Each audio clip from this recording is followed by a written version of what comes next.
아멘. 하나님 말씀은 창세기 31장 43절부터 55절까지 말씀입니다. 창세기 31장 43절부터 마지막 절까지 한 절씩 교독하겠습니다. 43절입니다. 라반이 야곱에게 대답하여 이르되 딸들은 내 딸이요 자식들은 내 자식이요 양떼는 내 양떼요 내가 보는 것은 다 내 것이라. 내가 오늘 내 딸들과 그들이 낳은 자식들에게 무엇을 하겠느냐.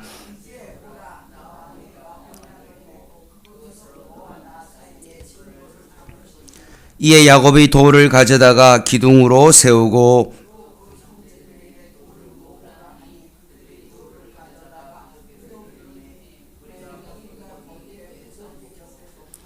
라반은 그것을 여갈사하 두다라 불렀고 야곱은 그것을 갈리엣이라 불렀으니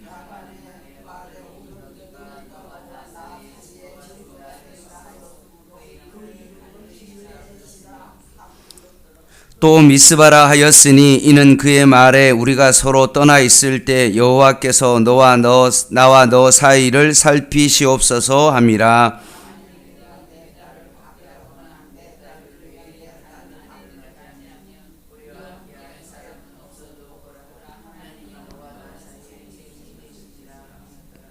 라반이 또 야곱에게 이르되 내가 나와 너 사이에 둔 이 무더기를 보라. 또 이 기둥을 보라.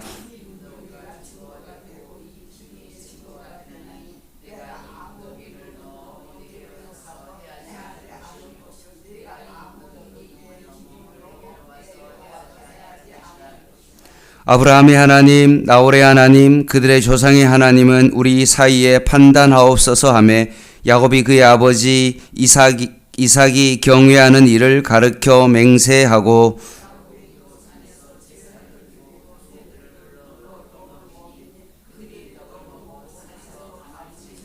같이 읽겠습니다. 라반이 아침에 일찍이 일어나 손자들과 딸들에게 입맞추며 그들에게 축복하고 떠나 고향으로 돌아갔더라. 아멘. 우리나라를 보면 남북 기본 합의서가 있습니다. 1974년도에 보면 박정희 대통령이 북한과 상호 불가침 협정을 맺어서 서로 침범하지 않는 38선과 여러 가지 어떤 평화협정을 맺었던 것과 마찬가지로 오늘 본문 속에서는 하나님이 증인되셔서 라반과 야곱 사이에 뭔가 언약을 맺고 있습니다. 야곱이 도망을 갔고 라반이 추격하는 정말 갈등의 최고조 속에서 결국은 서로의 안전을 위해서 불가침 평화조약을 지금 맺고 있습니다. 43절 보면 라반이 야곱이 가진 그 모든 것들이 특별히 아내, 자식들 그 모든 것들이 자기 것이라고 지금 억지 주장을 펴고 있습니다. 아마 야곱의 이 부와 번영이 그 아내들이 그 손주들이 다 나로부터 나왔기 때문에 그것이 내 것이다 라고 그렇게 생각했기 때문에 그렇습니다. 만약 야곱이 이제 라반에게 떠나겠다라고 그렇게 말했으면 제 생각에 절대로 라반은 보내주지 않았을 것입니다. 결국 라반의 꿈에 나타난 그 하나님 때문에 라반이 이제까지 야곱이 한 20년 동안 같이 있으면서 하나님이 함께 하심으로 아마 라반의 집에 축복을 주셨던 그 하나님께서 자신에게 나타나셔 말씀하셨기 때문에 마음으로는 절대로 보낼 수 없고 다 내 것이지만 하나님 때문에 결국은 라반이 평화협정을 맺기로 지금 생각하고 있습니다.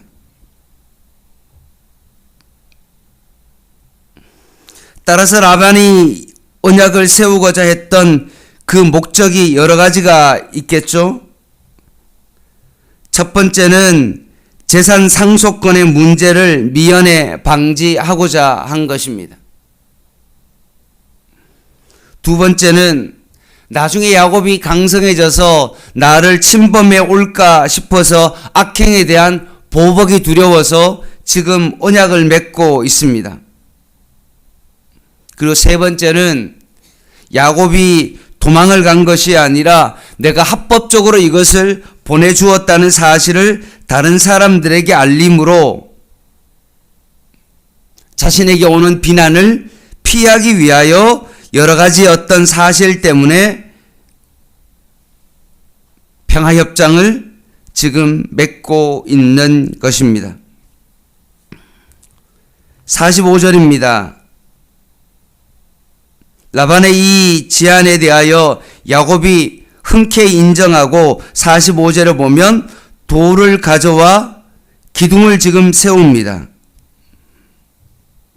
보통 두 집안이나 국가가 언약을 체결할 때는 돌을 세워놓는 그 갈래가 있었기 때문에 대표 기둥을 세우고 난 다음에 사람들로 하여금 돌을 가져와서 돌 무더기를 쌓도록 했던 것입니다.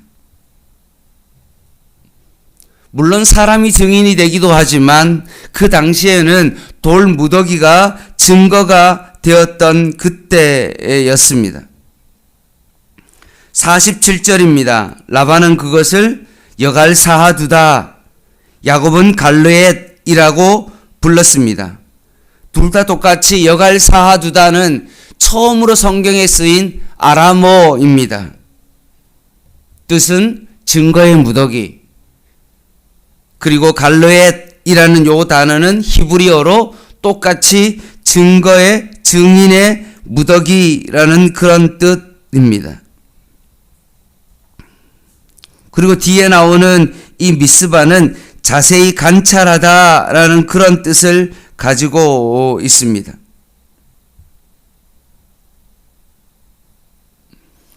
라반과 야곱이 이 언약을 맺고 난 다음에 하나님께서 망대에서 두 사람이 그것을 잘 지키고 있는가를 보고 계신다라는 그런 뜻으로 그 이름을 미스바다라고 그렇게 정했습니다. 그리고 이 장소는 나중에 사무엘이 이스라엘의 회개 운동을 일으켰던 중요한 지역이 되었습니다. 이어서 라반은 다시금 하나님이 증인이 되어서 49절에 너와 나 사이를 살피시옵소서라고 하면서 야곱에게 진지한 당부의 말을 하고 있습니다. 50절입니다. 만일 내가 내 딸을 박해하거나 내 딸 외에 다른 아내들을 맞이하면 우리와 함께할 사람은 없어도 보라 하나님이 너와 나 사이에 증인이 되시니라 함이었더라 라고 하면서 두 사람의 언약만이 아니라 하나님이 증인되었다라는 것을 강조하고 있습니다. 그래서 특별히 라반은 조카 야곱이 자신의 딸들을 박해하지 말 것을 강조하고 있고 두 딸 외에 다른 아내를 맞이해서는 안 된다는 그 조건을 세웠습니다. 이 약속대로 야곱은 더 이상 아내를 취하지 않았고 그리고 서로 침범하지 말자고 언약의 내용을 언급합니다. 51절입니다. 라반이 또 야곱에게 이르되 내가 너와 너 사이에 둔 이 무더기를 보라. 이 기둥을 보라. 이 무더기가 증거가 되고 이 기둥이 증거가 되나니 내가 이 무더기를 넘어 내게로 가서 해하지 않을 것이요 내가 이 무더기 이 기둥을 넘어 내게로 와서 해하지 아니할 것이라.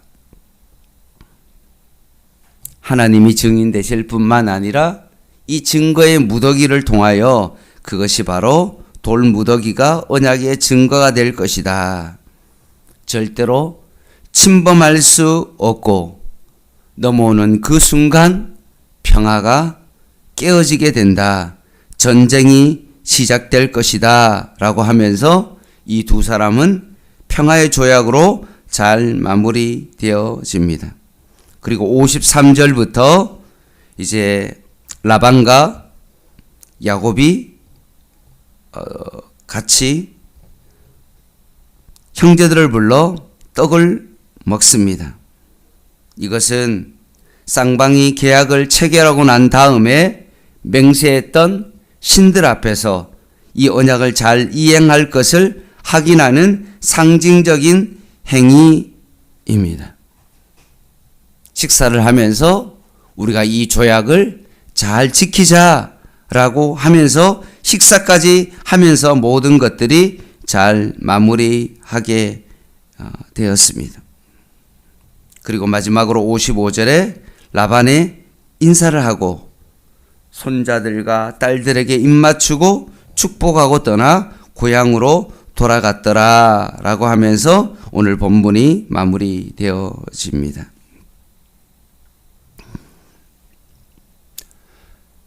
라반이 20년 동안 야곱을 그렇게 이용했습니다. 그리고 야곱도 20년 동안 당해왔지만 마지막으로 떠날 때는 어떠했습니까? 뭔가 야곱이 복수하듯이 야곱을 떠났습니다. 두 사람 사이에는 여전히 욕심이 가득했고 인간의 죄성이 너무나 넘쳤던 사실 야곱의 모습을 보게 되어집니다.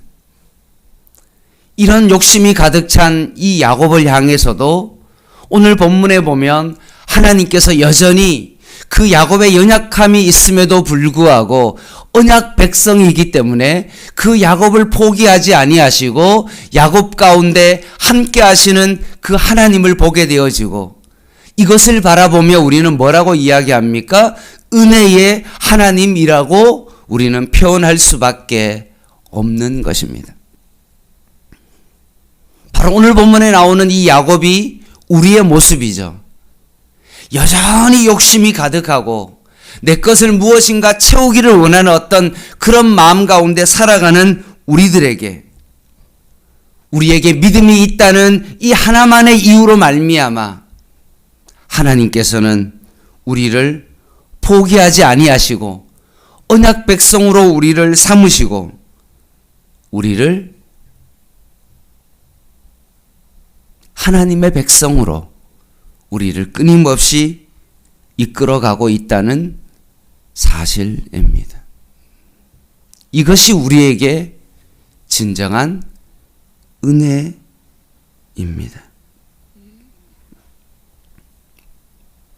예수 그리스도의 십자가로 말미암아 그 은혜로 우리가 하나님의 자녀가 되어지고 그 십자가가 아니고서는 도저히 우리가 하나님과 함께 할 수 없는데 예수 그리스도께서 중보자가 되어 주심으로 말미암아 죄로 인하여 하나님과 우리 사이에 막혔던 모든 담들을 헐어버리시고 우리 안에 이 은혜가 시작되었다는 사실입니다. 십자가로 말미암아 하나님과 우리의 모든 관계가 회복된 것입니다. 그러면 여기서 한 걸음 더 나아가서 예수 그리스도의 그 십자가로 말미암아 우리가 하나님과의 언약이 맺어지고 그 하나님의 은혜가 우리의 삶 가운데 들어왔다면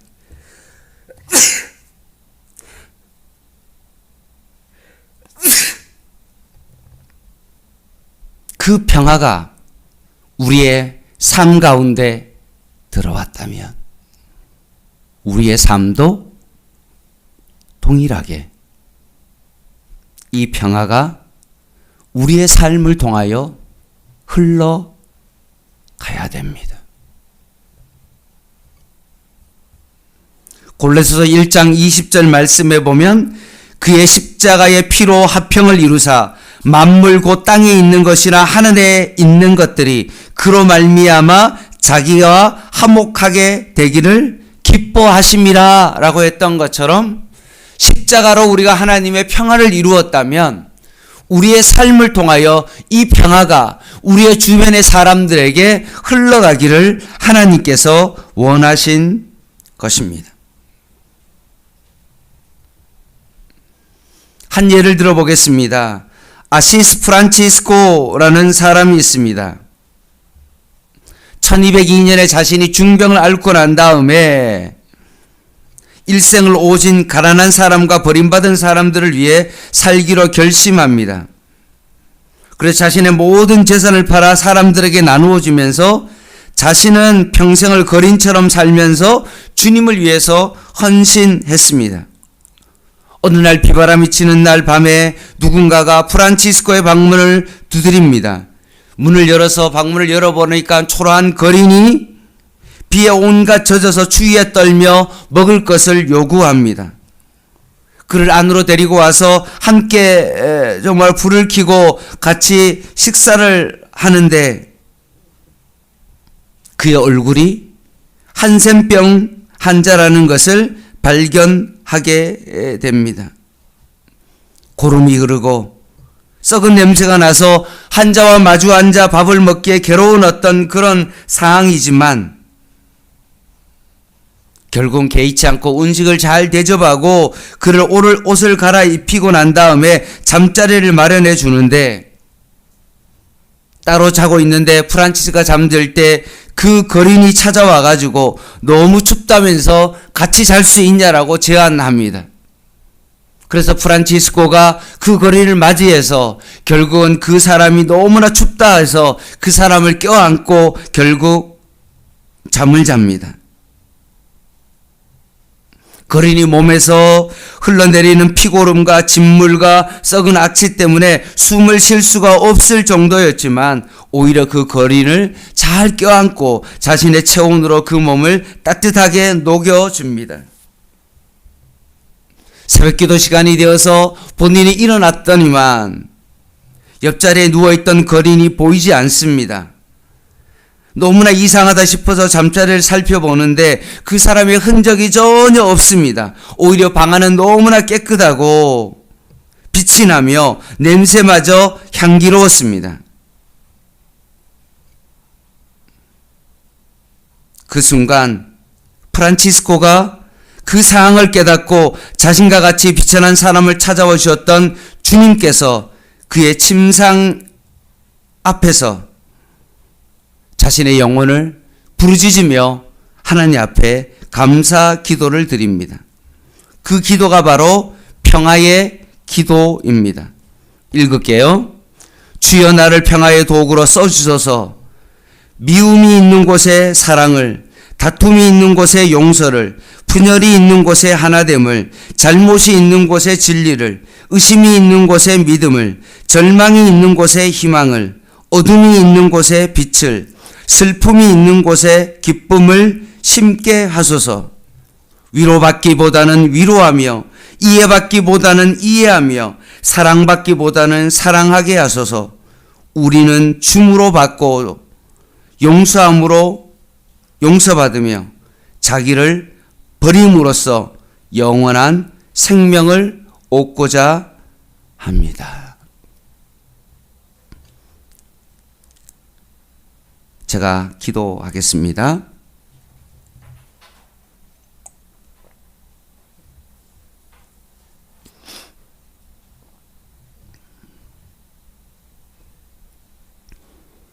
하나님 아버지, 야곱과 라반 사이에 하나님께서 증인되어 주시며 그 장소를 미스바라 하시며 하나님께서 그 언약 가운데 망대에서 지켜보시는 그 하나님이심을 다시 한번 기억하게 하시고 오늘날 우리의 삶도 그 은혜를 받은 자로서 평화의 사람으로 살아가는 저희들 되게 하여 주시옵소서.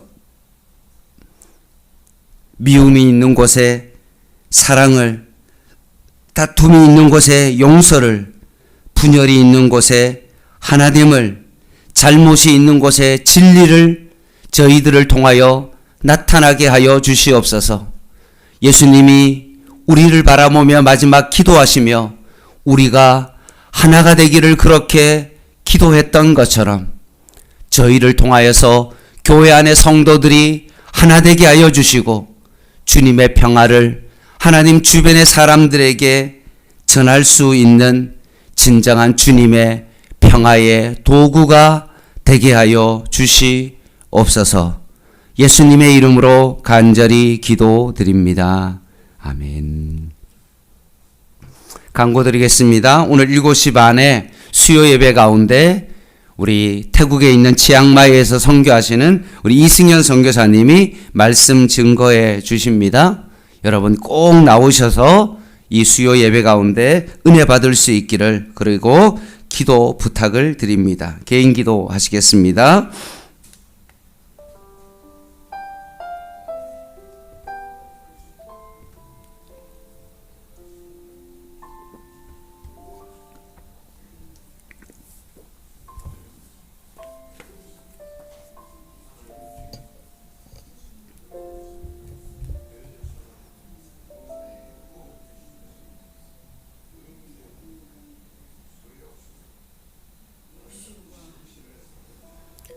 하나님,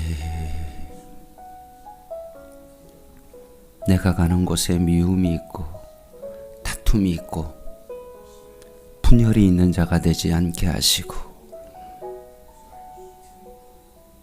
십자가로 우리가 평화를 얻었던 것처럼 우리도 평화의 사람으로 살아가게 하여 주시옵소서. 야곱처럼 라반처럼 더 많이 얻기 위하여 욕심부리며 살아가는 자가 되지 않게 하시고 주님의 사랑을 나눌 수 있는 진정한 하나님의 사람 되게 하여 주시옵소서.